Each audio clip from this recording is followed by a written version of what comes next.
Et aussi, Emilienne, un de tes bons chumés. Ben oui, le chanteur de Meyer, JP Lachapelle, qui va nous faire la promotion de son nouvel album, Inward Outward. Lachapelle, oui, du groupe Meyer.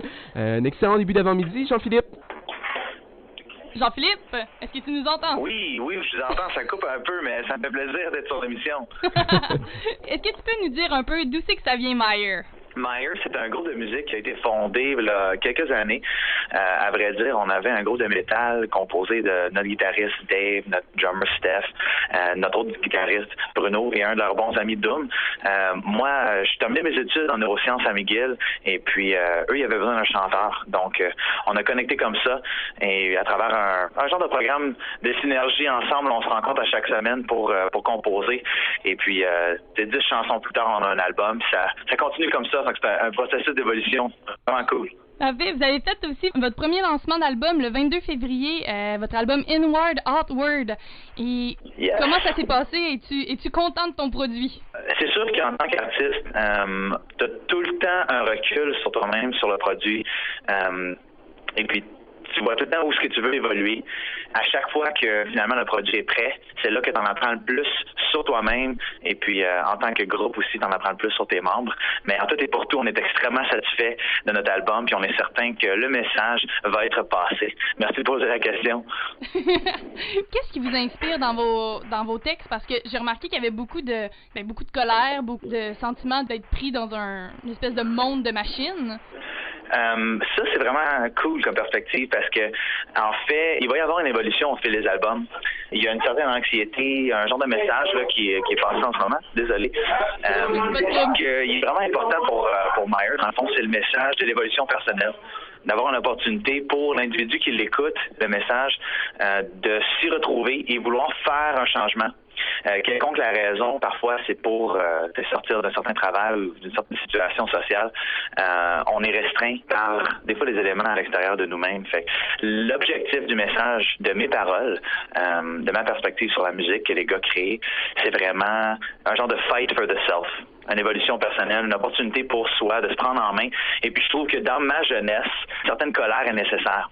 Parce que la colère, c'est pas quelque chose qui n'est pas naturel. D'après moi, c'est mon opinion. Je trouve que la colère, c'est un outil qu'on peut mettre vraiment à notre œuvre. Donc, pour ceux qui connaissent vraiment le côté colérique de la musique, ça peut leur être utile. Pour ceux qui connaissent plus les côtés plus doux, on a vraiment notre émotion dans l'album. Puis dans le fond, c'est tes paroles à toi, là. Est-ce que c'est une collaboration avec les autres gars ou toi tu leur présentais tes textes puis eux créaient à partir de ça? Je dirais qu'à 95 à 98%, les paroles, ce sont les miennes. Puis chacun d'entre nous, on se donne la liberté de création. Donc, quand on se rencontre ensemble, c'est sûr qu'on a Dave, notre guitariste principal, qui mène beaucoup les élans créatifs. On a tous des rôles qu'on s'assigne différemment en tant que band. On est 5 gars. Fait que c'est pratique, c'est ce côté-là. Mais à côté paroles et composition vocale, je suis responsable pour le vocal. Et puis, comme je dis, chaque membre du groupe est responsable pour leur propre instrument. Et puis, on leur donne, avec influence et opinion, bien sûr, on leur donne, chacun d'entre nous a la créativité et la liberté de cette créativité-là.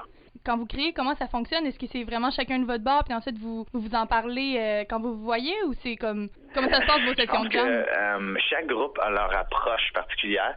Dans notre cas, on se rencontre quelques fois par semaine. C'est 3 à 5 fois.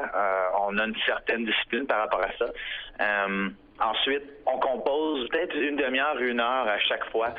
On va partir sur une bulle et se laisser créer sans se juger. C'est vraiment amusant. Je dois dire que c'est une des parties les plus récompensantes d'être musicien. Un genre de privilège on est capable de s'entendre bien sur ce côté-là. Puis les gars ont beaucoup d'expérience aussi avec le freestyle de leur musique. Ils sont à l'aise avec leur instrument. Depuis 3-4 ans. Maintenant, moi, je les connais depuis 2 ans, 2-3 ans.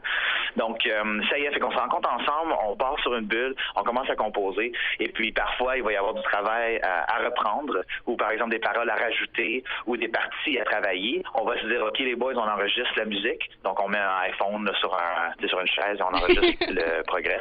Et ensuite, on va se dire, ça y est, JP, ça c'est à changer, ou ça y est, Bruno, on va rajouter un morceau de piano. Fait qu'on a aussi l'opportunité de développer des parties de notre créativité activités nous-mêmes, comme vraiment à notre dépense, à notre temps, puis apporter le produit qu'on a travaillé au cours des derniers jours au prochain jam. Tu as des chansons sur ton album, dans le fond, que vous avez comme sorti vraiment des sentiers battus. Tu as beaucoup de chansons qui durent plus que 5 minutes, puis tu as aussi des chansons que c'est plus en fait des ambiances.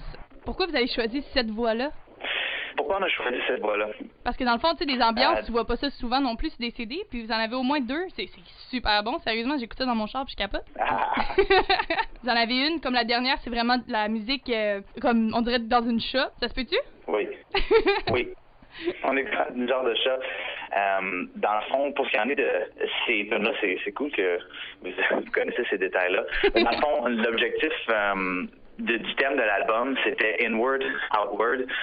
On a divisé ça en 2 pour le deuxième album parce que de la même manière que ça prend peut-être un an à enregistrer, à faire la production, la pré-production, écouter les chansons une à la fois, comme on les crée, comme on les met ensemble avec les détails techniques et tout ça.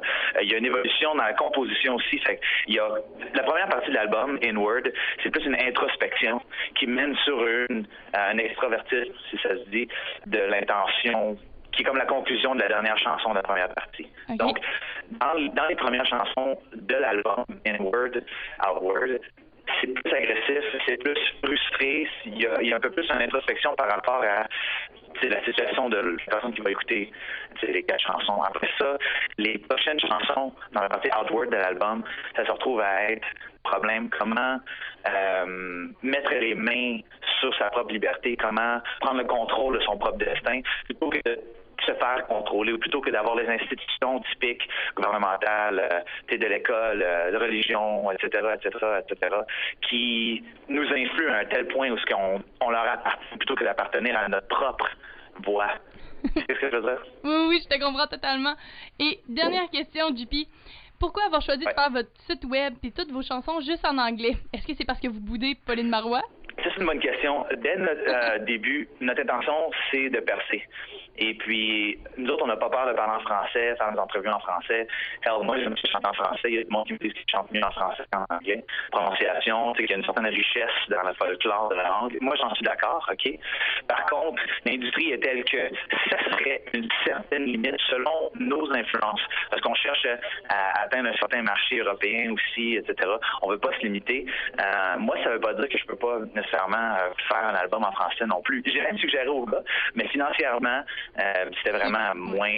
c'est plus rentable de le faire en anglais. C'est ça, c'est exactement. Mais tu sais, parler en anglais, c'est ça. C'est surtout pour une question d'accessibilité. On voulait avoir une opportunité de rejoindre le plus de personnes possible. Puis plus que ça va, plus que même les francophones au Québec ont tendance à s'intéresser aussi à s'ouvrir à l'idée de l'anglais. Je sais pas, c'est peut-être une opinion. Je sais que c'est des fois un débat échauffé. Mais moi, j'ai aucune honte à être francophone. Comme que je vais le dire quand je suis en entrevue partout, là, je suis québécois, je suis montréalais, voici mon créneau. Puis les gens, moi j'ai une fierté personnelle. Puis ça va aller où ça va, je pense. Merci beaucoup, JP, pour ton temps avec nous. C'est moi qui vous remercie. Sérieux, Maxime, André, Emiliane, vous êtes fantastiques, je vous adore. Puis je vous souhaite toutes les chansons. Je sais que ça va percer, vous êtes awesome. On va écouter Limitless de Meyer sur CRTQ FM 99.9. Bonne journée, guys. Bye. Bonne journée.